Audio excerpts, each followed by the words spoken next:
আসসালামু আলাইকুম, কি অবস্থা সবার? আমি Hasan, welcome to my new blog. আজকে আপনাদের আরেকটা ঘটনা শোনাবো রয়্যাল এনফিল্ডের। আমার অনেকে কোশ্চেন করছে আমারে যে রয়্যাল এনফিল্ড বাইক কেন প্রি অর্ডার দেই নাই। অনেক অনেক রিজন দেখাইছি, অনেক প্রবলেমের কথা বলছি, কিন্তু মেন রিজন হইতেছে, আগে বলি, আমি কিন্তু রয়্যাল এনফিল্ডের বাইকের জন্য ইন্ডিয়া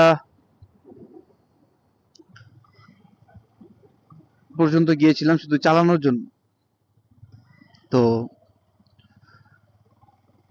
যখন বাংলাদেশে রয়্যাল এনফিল্ড বাইক লঞ্চ হয়, আমি প্রথম দিন কিন্তু আপনার ইফাত মোটরসের শোরুমে গিয়ে দেখা করি।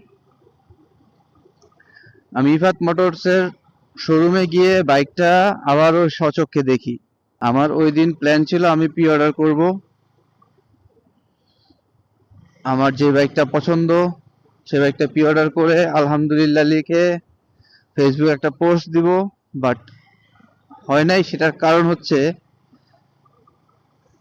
যেই দিন শোরুমটা লঞ্চ হয় ওর কিছুদিন আগে বাসার সবার সাথে কথা বলে যে আমি বাইকটা প্রি অর্ডার করবো, এই বাইকটা, তা আপনারা কি বলেন? তো বাসায় যখন বৃষ্টি পড়ছে, তো বাসার সবাই এক কথাই বললো যে এখন দরকার নাই, এখন দরকার নাই। ছাগল। তো যাই হোক, এখন দরকার নাই, পরে করো, তোমার তো বাইক আছেই, এখন এটাই চালাও। তো বাসায় কিন্তু সবাই জানে যে আমার বাইকটা খুব পছন্দের, আমি বাইকের জন্য ইন্ডিয়া পর্যন্ত গিয়েছিলাম। তো তবু ওনারা এই কথা বলছে সমস্যা নাই। পরে মানে ফ্যামিলির সবার সাথে কথা বললাম, সিঙ্গেল একটা পার্সন আমার বলেন আচ্ছা কিন, তোর এত পছন্দ, তুই বাইকটা কিন। এরকম কথা কেউই বলে নাই, শুধুমাত্র আমার ওয়াইফ ছাড়া। তো এই জন্য হচ্ছে মূলত প্রি অর্ডার দেই নাই, কারণ ফ্যামিলির কেউ অ্যাগ্রি করে নাই। শুধু ফ্যামিলি থেকে একটু কষ্ট পাইছি এটাই যে কেউ মানে একটা পার্সন আমার বলে নাই যে আচ্ছা কিন। আছে না যে বললাম যে বাইকটা কিনতে চাই, হ্যাঁ কিন, সমস্যা নাই। সবারই তো একটা স্বপ্ন থাকে। তো ফ্যামিলি সবাই জানা সত্ত্বেও এগ্রি করলো না, এই জন্য আর খারাপ লাগাতে আর প্রি অর্ডার দিই নাই। চিন্তা করলাম যখন আবার ভালো অবস্থানে আসবো তখন প্রি অর্ডার দিব, কারণ প্রত্যেকটা বিষয়ের অবস্থান থাকে।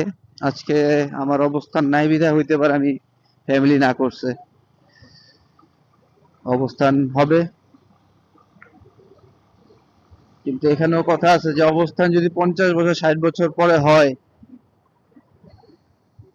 তখন তো ভাই আমার এই বয়সের ফিল্টার থাকবো না।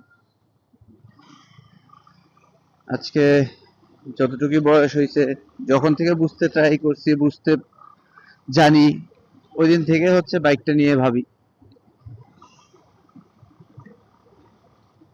যাই হোক, ভালো থাকবেন সবাই। আসসালামু আলাইকুম।